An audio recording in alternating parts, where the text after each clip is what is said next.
بسم الله الرحمن الرحيم. الحمد لله الرحمن أنزل القرآن خلق الإنسان علمه البيان والصلاة والسلام على من جاء بالهدى ودين الحق الداعي إلى الجنة والرضوان.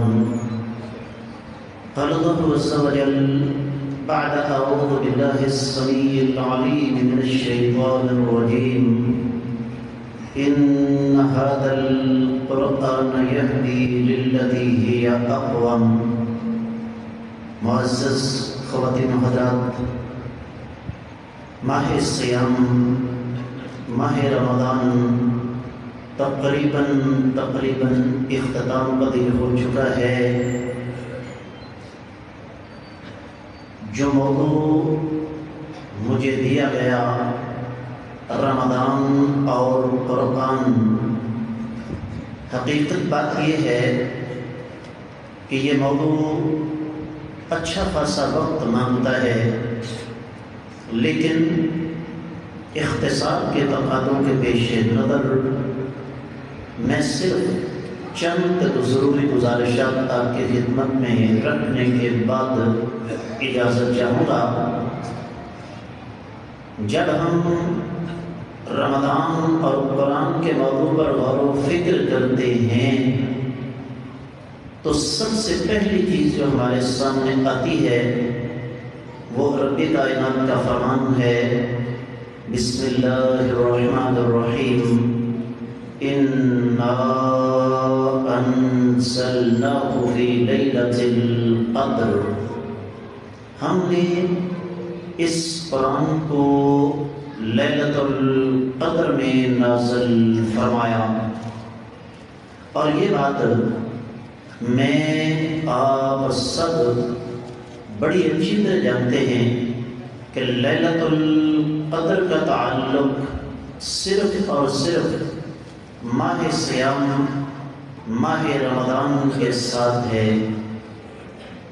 مستدرک الحاکم میں حدیث مبارکہ ہے، سیدنا عبداللہ بن عباس رضی اللہ تعالی عنہ ارشاد فرماتے ہیں: انزل القرآن جملة واحدة إلى السماء الدنيا ليلة القدر ثم انزل بعد ذلك في 20 سنة.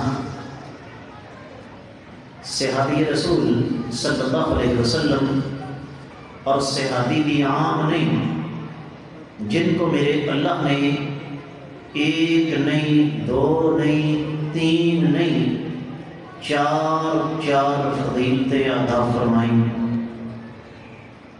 سب سے پہلی اللہ کے نبی صلی اللہ علیہ وسلم کے صحابی ہیں، دوسری نبی علیہ السلام کے چچا زاد ہیں، تیسری نبی کریم صلی اللہ علیہ وسلم کی اہلیہ میری اور آپ کی ماں سیدہ ام میمونہ، بلکہ سیدہ میمونہ بنت حارث رضی اللہ تعالی عنہا کی سگی بہن کے بیٹے یعنی ان کے بھانجے ہیں.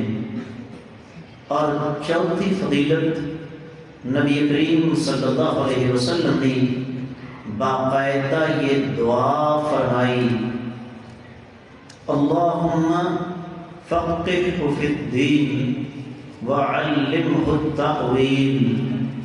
عرش والے میرے اس صحابی کو دین کا فہم عطا فرما دیجئے اور ان کو تفسیر کی سمجھ عطا فرما دیجئے.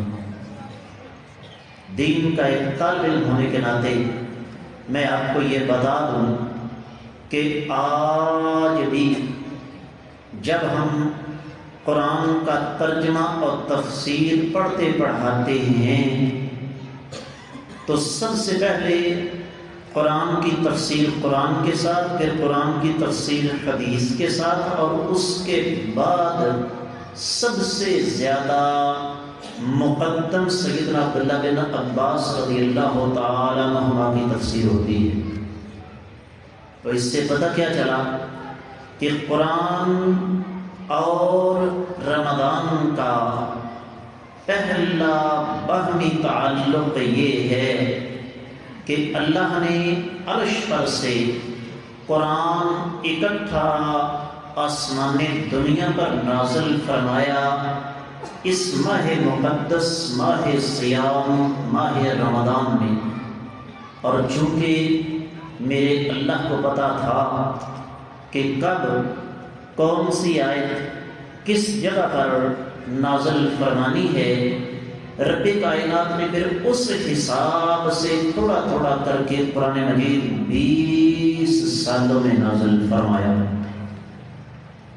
پھر تھوڑا سا ہم مزید آگے بڑھتے ہیں تو ہمیں نبی کریم صلی اللہ علیہ وآلہ وسلم کی 2 حدیثیں ملتی ہیں جو رمضان اور قرآن کا باہمی تعلق ثابت کرتی ہیں۔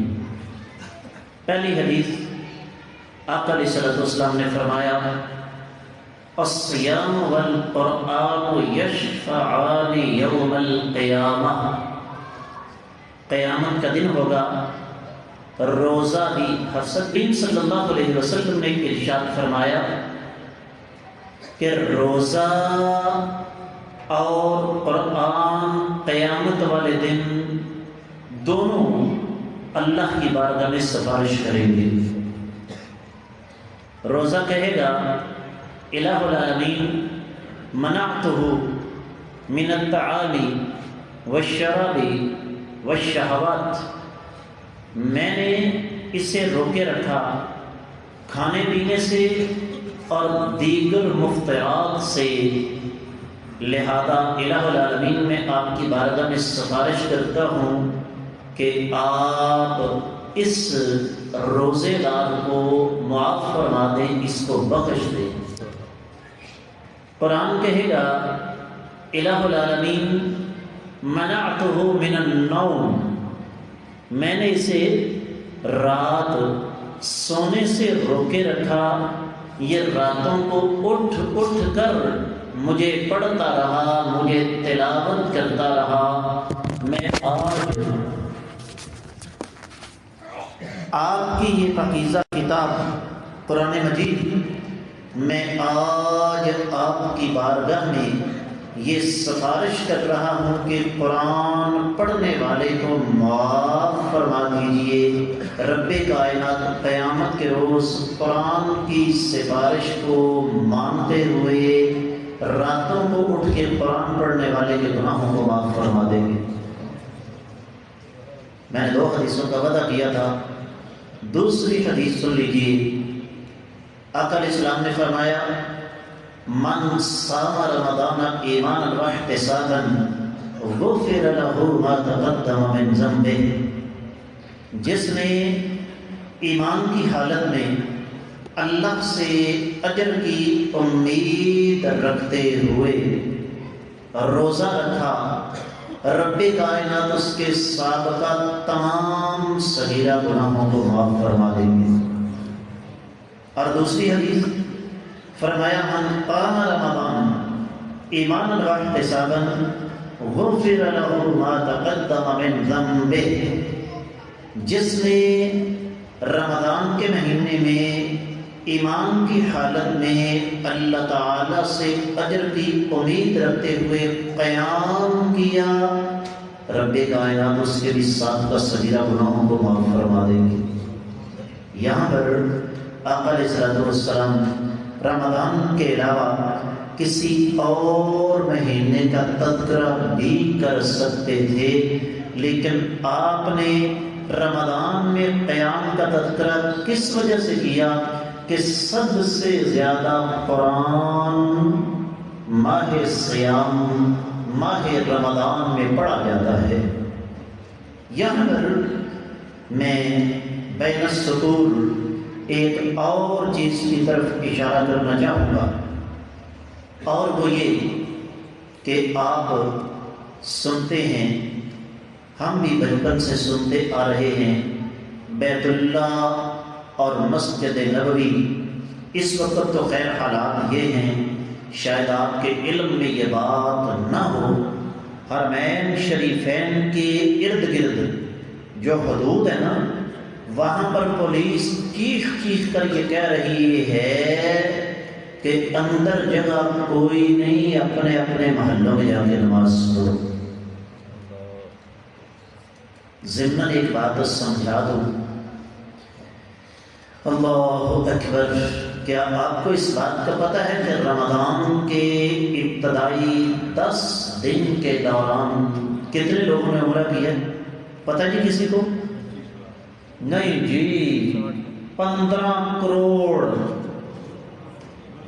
یہ میرا انالیسس نہیں ہے، بین الاقوامی نشریاتی ادارے بتا رہے ہیں کہ رمضان کے ابتدائی 10 دن کے دوران کتنے لوگوں نے عمرہ کیا؟ 15 کروڑ۔ میرا چیلنج ہے، اللہ کی زمین پر کوئی ایسی جگہ دکھا دیجئے جہاں 10 دن کے دوران 15 کروڑ لوگ ہو کر چلے گئے ہوں۔ وجہ کیا ہے؟ سبب کیا ہے؟ یاد کیجئے، آج سے کم و بیش کوئی 4000 سال پرانا مندر، یہی وادی، یہی جگہ، اللہ کا ایک نبی اپنی بیوی کو، اپنے بچے کو چھوڑ کر تھوڑا سا ان کی نظروں سے اوجھل ہوتے ہیں اور ہاتھ اٹھا دیتے ہیں کس کی بارگاہ میں؟ وَإِذْ قَالَ إِبْرَاهِيمُ رَبِّ اجْعَلْ هَٰذَا الْبَلَدَ آمِنًا وَاجْنُبْنِي وَبَنِيَّ أَن نَّعْبُدَ الْأَصْنَامَ۔ الہ العالمین، اس خطے کو امن والا بنا دیجیے اور مجھے اور میری اولاد کو بتوں کی پوجا سے محفوظ رکھنا۔ آگے کیا ہے؟ فَاجْعَلْ أَفْئِدَةً مِّنَ النَّاسِ تَهْوِي إِلَيْهِمْ۔ میرے اللہ، کلیجے پر پتھر رکھ کر میں نے اپنی بیوی کو، اپنے بچے کو آپ کے سہارے سے لبودق صحرا میں چھوڑا ہے۔ اس قربانی کا بدلہ میں یہ مانگتا ہوں کہ لوگوں کے دلوں کو اس طرف مائل کر دیجئے۔ بغیر کہے ہوئے ایک آواز آ گئی۔ ابراہیم کائنات کا بلکہ انسانی تاریخ کا اللہ کی زمین پر سب سے زیادہ آباد ٹکڑا یہی رہے گا۔ اب جو اصل بات آپ کو سمجھانا چاہتا ہوں وہ کیا ہے؟ یہ جس مسئلے پہ اس وقت میں بیٹھا ہوں نا، یاد رکھیے، یہ پھولوں کی سیج نہیں ہے، یہ شہادت گہے الفت میں قدم رکھنا ہے۔ لوگ آسان سمجھتے ہیں مسلمان ہونا۔ ایک حافظ قرآن جب مسلح پہ کھڑا ہوتا ہے تو وہ 2 دھاری نہیں، 4 دھاری تلوار پہ چل رہا ہوتا ہے۔ اس کو اس بات کا اچھی طرح پتہ ہے کہ میرے پیچھے کئی حافظ قرآن کھڑے ہیں۔ اس کو اس بات کا پتہ ہے کہ میرے پیچھے کئی قرآن کے ماہر بھی کھڑے ہیں۔ میں نے تلفظ کا بھی خیال رکھنا ہے، حفظ، تلفظ، پھر میں نے آواز کے اتار چڑھاؤ کا بھی خیال کرنا ہے، کیونکہ ہماری قوم بعد میں کہتی ہے جی فلاں جگہ تراویح پڑھنے کے لیے گئے پر مزہ کوئی نہیں آیا۔ اس نے اس بات کا بھی خیال کرنا ہے کہ میں نے پچھلی رکعت کہاں روکی تھی، آگے میں نے کہاں سے قرآن پڑھنا ہے۔ پھر اس نے اس بات کا بھی خیال کرنا ہے کہ میں نے اگلا رکوع کہاں جا کر کرنا ہے۔ اس نے اس بات کا بھی خیال کرنا ہے کہ میرے سامنے جو گھڑی چل رہی ہے اس کے مطابق میں نے اتنے محدود وقت کے اندر اپنا یہ نماز کا کام مکمل کرنا ہے۔ یہ اتنا آسان کام نہیں۔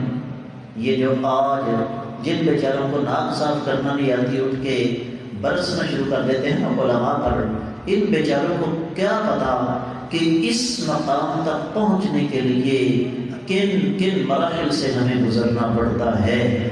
یہ ساری کی ساری چیزیں ان پر مستعد اضافہ کر لیجیے میں ذاتی طور پر مسجد نبوی میں 6 سال درس دے چکا ہوں۔ درس دینا اور چیز ہے، نماز پڑھانا اور چیز ہے۔ حقیقت بات یہ ہے کہ اس جگہ کا اپنا ایک دباؤ اتنا زیادہ ہوتا ہے کہ بہت سارے لوگوں کی زبان سے الفاظ بھی ادا نہیں ہوتے۔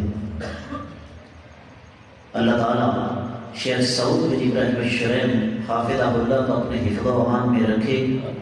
میرے علم کے مطابق جب وہ بیت اللہ کے امام تھے انہوں نے بہت کم وطر پڑھائے، اور جب ان سے پوچھا گیا کہ آپ وطر پابندی کے ساتھ کیوں نہیں پڑھاتے، تو پتہ ہے ان کا جواب کیا تھا؟ کہنے لگے مجھے ایک بات بتاؤ، اللہ کا گھر بیت اللہ ہو اور میرے جیسا گناہ گار مصلی پہ کھڑا ہو، سامنے بیت اللہ ہو، حجر اسود میری آنکھوں کے سامنے ہو، ہاتھ میں نے اٹھائے ہوئے ہوں، کیا میرے حلق سے آواز نکلے گی؟ اس کے باوجود وہ لوگ قرآن پڑھتے پڑھتے، تراویح پڑھاتے پڑھاتے دھاڑے مار مار کر رونا شروع کر دیتے ہیں۔ کیوں؟ اس لیے انہیں اس بات کا علم ہے کہ میں جو کچھ پڑھ رہا ہوں اس میں رب کائنات کیا فرما رہے ہیں، کیا سمجھا رہے ہیں۔ عذاب والی آیت آتی ہے، ان کی سسکیاں نکل جاتی ہیں۔ بات آگے بڑھاتے ہیں۔ یاد رکھیے یہ جو قرآن اس وقت ہمارے پاس موجود ہے یہ ایسے ہی ہمارے پاس آ گیا۔ صحیح بخاری صحیح مسلم کی حدیث ہے، راوی پھر سیدنا عبداللہ بن عباس رضی اللہ تعالیٰ عنہما ہیں، فرماتے ہیں جبریل امین ہر رات رمضان میں تشریف لاتے اور آقا علیہ الصلوۃ والسلام کو قرآن حفظ کرواتے، آپ کے ساتھ دور کرواتے۔ اس کا مطلب کیا ہوا کہ اگر یہ اتنا آسان کام ہوتا، قرآن کیا کہتا ہے؟ لو انزلنا هذا القرآن على جبل لرأيته خاشعا متصدعا من خشیۃ اللہ۔ اس قرآن کو اگر ہم پہاڑوں پہ نازل کر دیتے نا تو وہ بھی اللہ تعالیٰ کے خوف سے ریزہ ریزہ ہو جاتے۔ دوسرا مقام ہے اِنَّا عَرَضْنَا الْأَمَانَةَ عَلَى السَّمَاوَاتِ وَالْأَرْضِ وَالْجِبَالِ فَأَبَيْنَ أَن يَحْمِلْنَهَا فَأَشْفَقْنَ مِنْهَا وَحَمَلَهَا الْإِنسَانُ إِنَّهُ كَانَ ظَلُومًا جَهُولًا۔ ہم نے یہ جو امانت ہے دین کی شکل میں، شریعت کی شکل میں، اس کو آسمانوں پر، زمین پر، پہاڑوں پر بھیج دیا، انہوں نے انکار کر دیا اور انسان نے اس کو اٹھایا۔ اس کا مطلب کیا ہوا کہ رمضان کے دوران قرآن کو پڑھنا، قرآن کو سیکھنا، قرآن کو سمجھنا، قرآن کو حفظ کرنا، اس کا دور کرنا، یہ کائنات کے امام صلی اللہ علیہ وسلم کا وظیفہ ہے۔ جو شخص رمضان میں قرآن پڑھ رہا ہوتا ہے وہ دراصل کائنات کے امام صلی اللہ علیہ وسلم کے طریقے کی اتباع اور پیروی کر رہا ہوتا ہے۔ پھر اسی طریقے سے ایک اور حدیث مبارکہ جو صحیح بخاری اور صحیح مسلم ہی میں ہے، سیدہ فاطمہ رضی اللہ تعالی عنہا اس کے راویہ ہیں، فرماتی ہیں کہ اللہ کے رسول صلی اللہ علیہ وسلم کے ساتھ جبریل امین ہر سال قرآن کا ایک دور کرتے تھے۔ جس سال آقا علیہ السلام فوت ہوئے جبریل امین نے اس کے 2 دور کیے۔ چونکہ جیسے میں نے آپ کی خدمت میں عرض کیا اور آپ کی ایک بہت بڑی تعداد اس بات سے بخوبی آگاہ ہے کہ میں محدود وقت میں اپنی بات کو مکمل کیا کرتا ہوں۔ جب ہم اپنے اسلاف کا جائزہ لیتے ہیں تو ہمیں عجیب و غریب چیزیں سامنے آتی ہیں۔ مثال کے طور پر امام ابن شہاب الزہری، حدیث کی اکثر سنتوں کا نام آتا ہے، 124 ہجری میں اللہ کو پیارے ہونے والے عظیم ترین محدث، ان کے بارے میں آتا ہے جب رمضان آ جاتا تو کیا فرماتے ہیں؟ کہتے ہیں میں نے تو اس مقدس مہینے میں صرف 2 کام کرنے ہیں۔ پہلا کام قرآن کی تلاوت اور دوسرا کام میں نے غریبوں کو کھانا کھلانا ہے۔ پھر اسی طریقے سے آپ کو یہ سن کر حیرت ہوگی، امام دار الہجرہ امام مالک رحمہ اللہ، جن کے بارے میں لکھنے والوں نے لکھا کہ جتنے بھی محدثین گزرے ہیں ان کے شاگردوں کی تعداد کا علم ہے، امام مالک رحمہ اللہ کے شاگرد اتنے زیادہ تھے کہ کسی کو آج تک ان شاگردوں کی اصل گنتی کا ہی پتہ نہیں۔ اور ایک اور بات ذہن رکھیے گا، نبی کریم صلی اللہ علیہ وسلم کے محراب کے سامنے بیٹھ کر حدیث کا درس دیتے تھے، اور جتنی دیر تک درس دیتے رہتے ہمیشہ دوزانوں تشہد میں بیٹھ کر درس دیا کرتے تھے۔ ایک دفعہ کمر کے اندر بچھو گھس گیا، شاگرد دیکھ رہے ہیں کہ استاد محترم کے تکلیف کی وجہ سے چہرے کا رنگ تبدیل ہو رہا ہے، لیکن استاد کا دبدبا تھا، روح تھا، بولے نہیں۔ حدیث کا سبق مکمل ہوا۔ یہاں ایک تصحیح فرما لیجیے، آج کے بعد آپ نے یہ لفظ استعمال نہیں کرنا کہ قرآن ختم کر دیا میں نے۔ کیا قرآن کو کوئی ختم کر سکتا ہے بھائی؟ لفظ کیا ہے؟ قرآن کو میں نے مکمل پڑھ لیا۔ تو حدیث کا درس مکمل ہوا، شاگرد سے مخاطب ہو کر کہنے لگے دیکھو میری کمر میں کوئی چیز ڈنگ کر رہی ہے، دیکھا تو زہر کی وجہ سے کمر نیلی ہو چکی تھی۔ کہا استاد جی آپ نے پہلے کیوں نہ بتایا؟ کہا مجھے کائنات کے امام صلی اللہ علیہ وسلم سے شرم آ گئی، قیامت کے روز آقا کہیں یہ نہ کہہ دیں کہ تم نے اپنی تکلیف کی وجہ سے میری حدیث کا درس روک دیا۔ لیکن یہی امام مالک رحمہ اللہ جب رمضان کا مہینہ آتا تو کیا کرتے؟ شاگردوں سے کہہ دیتے بیٹا یہ مہینہ قرآن کا ہے، پورا مہینہ حدیث کا کوئی درس نہیں ہوگا۔ اور یہ اعزاز بھی صرف اور صرف دینی مدارس کو حاصل ہے، چاہے وہ سعودیہ ہو چاہے وہ پاکستان، پوری دنیا میں دینی مدارس میں سالانہ چھٹیاں رمضان میں ہوتی ہیں، اور مقصد کیا ہوتا ہے کہ اس ماہ مقدس میں ہمارے طلباء، ہمارے اساتذہ کرام تمام تر سرگرمیوں کو چھوڑ کر اللہ کے قرآن کے ساتھ جڑ جائیں، اللہ کے قرآن کو زیادہ سے زیادہ پڑھیں۔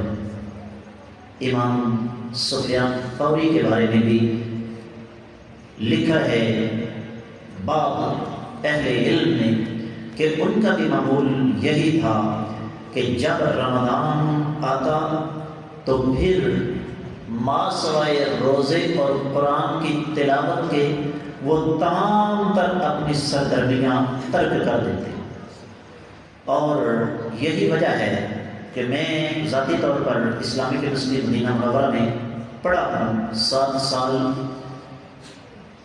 ہم اپنے اساتذہ سے اگر کسی موضوع پر کہتے ہیں کہ رمضان میں چھٹیاں ہیں، ان چھٹیوں کے دوران کسی موضوع پر ہم نے کچھ لکھنا ہے تو اساتذہ کرام فرمایا کرتے بیٹا رمضان گزار لو، کیونکہ ہمارے اسلاف کی سنت یہ ہے کہ رمضان صرف اور صرف روزے اور قرآن کی تلاوت کے لیے وقف ہے۔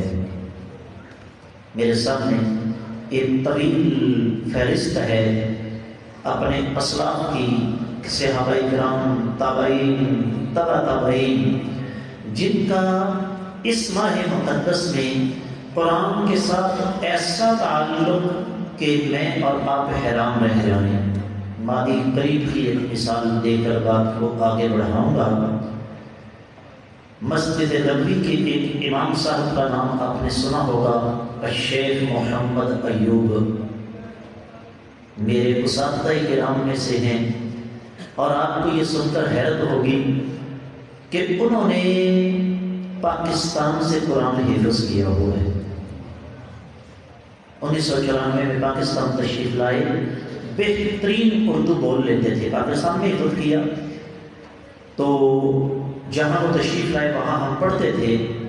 31 سال پرانی بات ہے، کل کی بات لگتی ہے، تو کہنے لگے میرا جیبی مصحف شہید ہو رہا ہے اور یہ مصحف صرف پاکستان سے ہی ملے گا۔ مجھے اچھی طرح یاد ہے کہ رات کے اندھیرے میں غالباً مغرب یا عشاء کی نماز کے بعد میں نے بذات خود اردو بازار جا کے جس مصحف سے انہوں نے حفظ کیا تھا وہ 2 نسخے ان کو لا کر دیے تھے۔ مکہ سے مدینہ سفر کرتے، مدینہ سے مکہ جاتے عمرے کے لیے تو بالعموم اکیلے جایا کرتے تھے، اور اگر کوئی ساتھ ہوتا تو اسے کہہ دیتے کہ تم نے خاموش رہنا ہے۔ کیوں؟ 4 یا 5 پارے مدینہ سے مکہ تک پڑھ لیتے اور 4 یا 5 پارے مکہ سے واپس مدینہ جاتے ہوئے پڑھ لیتے۔ ان کی اہلیہ کا بیان ہے کہ میں نے ایک دفعہ نوٹ کیا کہ یہ رات کو سوئے ہوئے ان کی زبان ہل رہی ہوتی ہے۔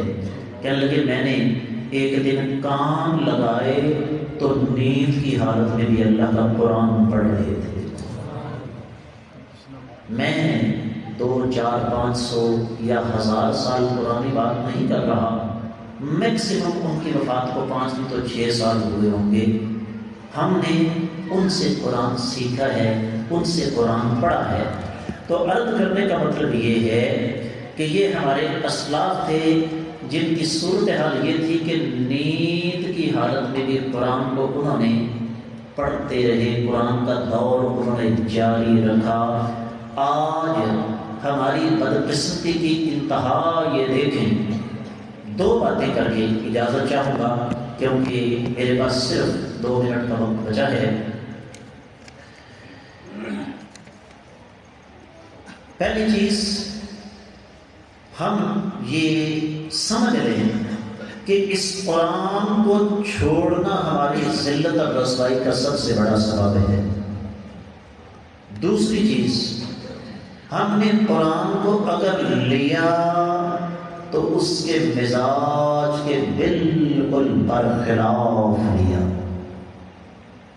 کچھ عرصہ پہلے یہاں ایک تقریب تھی تو بچوں کا حفظ مکمل ہوا تھا۔ میں نے اس موقع پر ایک بات کی تھی کہ حفظ القرآن یہ پہلا مرحلہ ہے، ستاروں سے آگے جہاں اور بھی ہیں، ابھی عشق کے امتحان اور بھی ہیں۔ ہم یہ سمجھتے ہیں کہ بچے نے حفظ کر لیا، کامیابی مل گئی۔ یہ کامیابی کا پہلا زینہ ہے، ورنہ اگر یہ کامیابی ہوتی تو ہمیں ایسے حافظ نہ ملتے جن کو 30 پارے اور 200 انڈیا کی فلم گانوں سمیت حفظ ہے۔ اس لیے اپنے بچوں کو قرآن حفظ کروائیں، لیکن ساتھ ساتھ یہ سمجھ لیں کہ اس کے بعد اگلے مرحلے جب ایک حافظ مصلی پر اور اس کے بعد منبر پر کھڑا ہوگا نا تو اللہ کی قسم وہ ایسے اپنی گفتگو کے دوران قرآن کی آیات پڑھے گا جس طرح گلاب کی پتیوں کی بارش ہو رہی ہوتی۔ ماہ صیام گزر گیا، اس کا ایک سب سے بڑا سبب یہ بھی ہے کہ ہمیں عملاً قرآن کے ساتھ جڑنا ہے۔ قرآن کو سمجھ کر پڑھیں گے تو تب رمضان اور قرآن کا مفہوم ہماری سمجھ میں آئے گا۔ وقت ختم ہو رہا ہے، اللہ کی بارگاہ میں دعا ہے کہ رب کائنات ہمیں سمجھ کر عمل کرنے کی توفیق عطا فرمائے۔ وما علی الا البلاغ المبین۔